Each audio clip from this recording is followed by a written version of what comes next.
Saya pernah ngobrol dengan seorang teman yang berprofesi sebagai dokter. Dia bercerita betapa deg-deg-dugdernya para tenaga medis yang sekarang bekerja di rumah sakit. Mereka semua dalam kondisi tertekan, cemas, dan stres. Kenapa? Karena pasien-pasiennya, baik yang positif COVID-19 maupun PDP, jumlahnya semakin banyak dari hari ke hari. Dan mereka ada kewajiban merawat orang-orang yang jumlahnya seambrol itu di rumah sakit. Yang mana sebelumnya pihak rumah sakit tentu tidak mengira akan ada wabah pandemi seluas ini di 2020. Sehingga peralatan perlindungan diri pun kurang, hazmat kurang, gloves kurang, surgical mask kurang, shoe cover apalagi. Googles juga kurang banget. Makanya ada yang cerita, katanya untuk menghemat hazmat yang sekali pakai itu, ada dokter yang memakainya selama 9 jam. Nggak boleh dilepas, karena sekali dilepas, harus dibuang dan diganti dengan yang baru, yang steril. Sedangkan stok sangat terbatas. Jadi dalam 9 jam itu, dokter tidak boleh makan, minum, pipis, dan BAB. Biar APD, terutama hazmat yang sudah dipakai tidak perlu dilepas dan dibuang. Sedangkan dalam sisi lain, mereka harus menahan keringat, panas, lapar, haus, dan menghadapi merawat pasien-pasien yang saya yakini pasien-pasien itu juga dilanda ketakutan dan stres yang sangat signifikan. Pasiennya stres, dokternya sudah kewalahan, ikutan stres juga. Ya akhirnya bulet di situ-situ saja. Pasiennya nggak sembuh-sembuh, dokternya juga lama-lama capek dan ikutan stres. Yang nggak kuat fisiknya akhirnya ikutan tepar. Bagaimana cara membantu hal ini supaya cepetan berakhir? Solusinya jangan sampai sakit.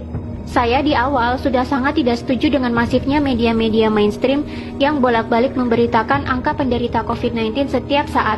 Memberitakan jumlah korban meninggal, memberitakan korban meninggal yang jenazahnya ditolak, memberitakan warga dan tenaga medis yang diusir dari kampung atau kompleks akibat COVID-19, dan masih banyak lagi.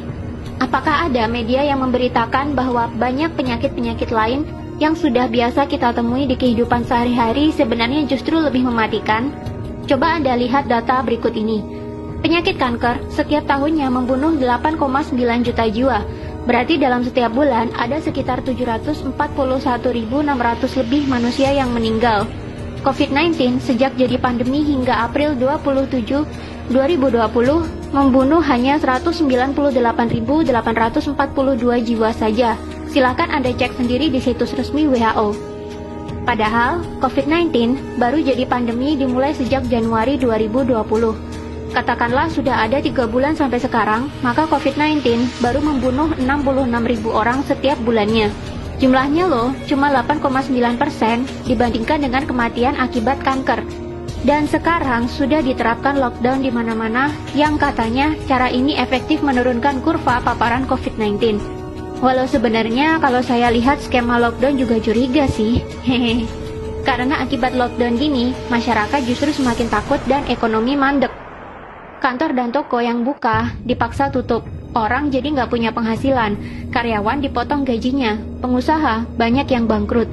Pemerintah jadinya harus sedia banyak dana, selain untuk kebutuhan medis, tapi juga untuk stimulus ekonomi dan bantuan warga terdampak PSBB, supaya orang-orang tidak kelaparan akibat tidak bisa cari nafkah.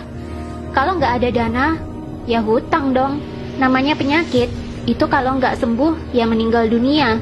Kalau kita lihat data, yang meninggal hanya 6,9% saja dari yang terpapar. Berarti yang 93,1% kemungkinan sembuhnya tinggi. Ayo melek data, jangan mau otaknya ditakut-takutin media. Media memberitakan COVID melulu, akhirnya cuma menebarkan kekhawatiran dan ketakutan. Orang yang khawatir, takut, was-was, sistem imun tubuhnya malah turun. Akhirnya malah kena penyakit macam-macam. Kalau dia bolak-balik melihat berita COVID, dan dia jadi khawatir dan stres karena COVID, dia bisa saja malah kena COVID-19 sungguhan. Sistem imunnya kalah sama ketakutan dan stres. Jadi bagaimana solusinya supaya kita nggak sakit dan nggak merepotkan tim medis? Yang pertama, matikan televisi. Nggak usah nonton televisi kalau beritanya COVID melulu. Masih lebih mending kalian nonton drama Korea, walau sambil nangis-nangis kayak kecipratan bawang merah. Alihkan perhatian kalian ke hiburan-hiburan lain yang lebih menyenangkan. Nonton video-video satisfying di YouTube kek, nonton Panji Petualang kek, atau menghaluria nonton travel vlog di YouTube buat obat piknik kek. Yang kedua, selalu berpikirlah untuk happy. Happy is the key. Harus bahagia. Berkomunikasilah dengan orang-orang yang positif. Tontonlah acara humor, bermainlah dengan kucing kesayangan, bermainlah dengan anak kalian yang masih unyu-unyu, pacaranlah dengan istri. Romantis-romantisan sama istri bisa bikin hormon kebahagiaan naik loh. Sistem imun juga ikutan naik. Yang ketiga, berpikirlah bahwa kalian selalu sehat. Jangan izinkan pikiran takut sakit sedetik pun mampir di otak. Ganti doa kalian yang semula, "Ya Allah, jauhkan kami dari wabah ini," dengan "Ya Allah, sehatkanlah fisik dan mental kami, supaya kami selalu happy dan bugar." Ingat ya, kata-kata yang sering keluar dari mulut, walaupun doa sekalipun, bisa masuk pikiran bawah sadar. Walaupun ada kata tidak atau jangan di depannya, tetap itu adalah kata-kata negatif. Kata-kata negatif ya negatif. Masuk ke otaknya jadi negatif. Jadinya tubuh dan lingkungannya meresponnya juga negatif. Misalkan kalian doa, "Ya Allah, jangan ada virus di rumah saya." Malah virusnya datang beneran. Beda dengan, "Ya Allah, tolong jaga rumah ini tetap bersih, sehat, dan nyaman untuk saya tinggali bareng keluarga." Maka rumah kamu akan jadi demikian.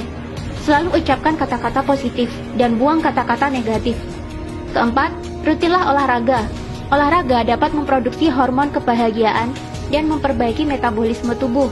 Jiwa yang happy dan metabolisme tubuh yang baik akan menghasilkan imun tubuh yang kuat. Kelima, jaga kebersihan. Sering-sering cuci tangan pakai air dan sabun, tanpa rasa khawatir. Cuci tangan karena niatnya pengen bersih, bukan karena takut COVID-19. Percuma kamu cuci-cuci bolak-balik sampai pakai sabun dicampur alkohol sekalipun, tapi kalau pemikiranmu isinya takut, dan takut saja, ya resiko tertular COVID-19-nya malah tinggi.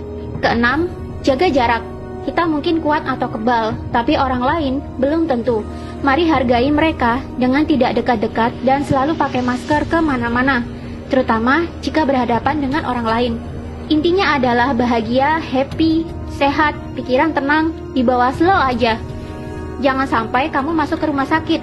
Sekalinya kamu masuk rumah sakit, maka kamu akan bertambah stres, karena di sana isinya juga pasien-pasien yang lebih banyak stresnya ketimbang sakitnya. Gak usah terlalu perhatiin media. Matiin televisinya kalau beritanya gak enak melulu. Hiburan masih banyak. Ayo melek data. Jangan mau ditakut-takutin media.